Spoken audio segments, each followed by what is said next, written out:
আসসালামু আলাইকুম এভরিওয়ান, সবাই কেমন আছো? আলহামদুলিল্লাহ আমি ভালো আছি। আশা করছি তোমরা সবাই ভালো আছো, সুস্থ আছো। চলে আসলাম নতুন একটা ব্লগ ভিডিও নিয়ে। তো সকাল সকাল ঘুম থেকে উঠে নাস্তা তৈরি করলাম, আর আজকের নাস্তায় আছে গিয়ে ডাল ভুনা। গতকালকে যে ডালটা রান্না করেছিলাম একটু বেশি করে রাতে রান্না করেছিলাম। আর ডাল ভুনা হলে আমার বড় ছেলে বলে, আম্মু সাদা রুটি করে দিবা। ডাল ভুনা দিয়ে সাদা রুটি দিয়ে খেতে নাকি বেশি মজা। তো নাস্তা টাস্তা করে চলে আসলাম রান্না করতে। তো রান্না করবো আজকে হচ্ছে গিয়ে, এমনিতে আমার ছেলেরা সবজি টবজি তেমন একটা খেতে চায় না, ছোট ছেলে তো ছোটোই। তো একটু একটা ইলিশ মাছ ছিল, সেটাকে ভাজা করব, একটু ঢেঁড়স ভাজি করব, আর ডাল রান্না করব, ভাত, ব্যাস। তো রান্না করতে করতে এখানে আচার দিয়েছিলাম, আমের আচার। তো আমের মধ্যে আমি বোম্বাই মরিচ দিব। এই আচারের রেসিপিটা যদি তোমরা চাও আমি শেয়ার করতে পারি, অবশ্যই শেয়ার করব।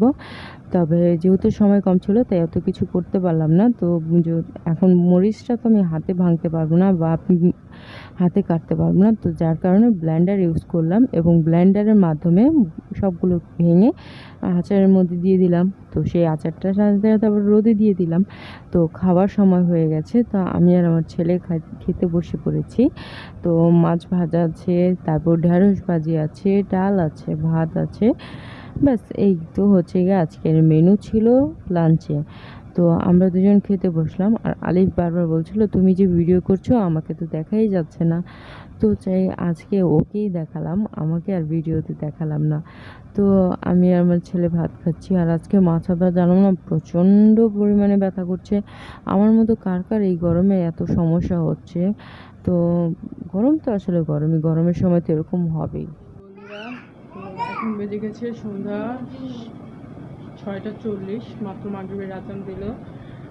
না, মাত্র দেয়নি, অনেকক্ষণ আগে দিয়েছে। নামাজ পড়লাম।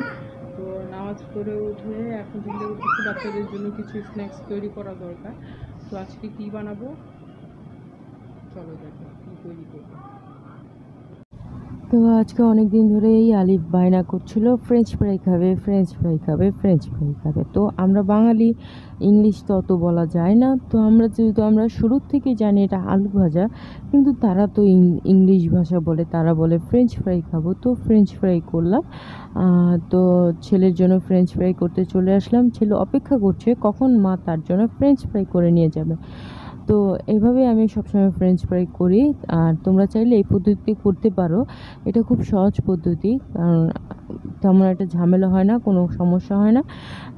মশলা মেখে তুমি 10 থেকে 15 মিনিট রেখে দিলে, তারপর আটাটার উপরে লবণ দেওয়ার পর সেটা কোট করে দিয়ে দিলে সেটা খুব সুন্দরভাবে ফ্রেঞ্চ ফ্রাই হয়ে যায়। তো আমার ফ্রেঞ্চ ফ্রাইগুলো রেডি হয়ে গেছে, তোমরা সবাই দেখতেই পাচ্ছ। তো আমি আর আমার ছেলেকে খাবো।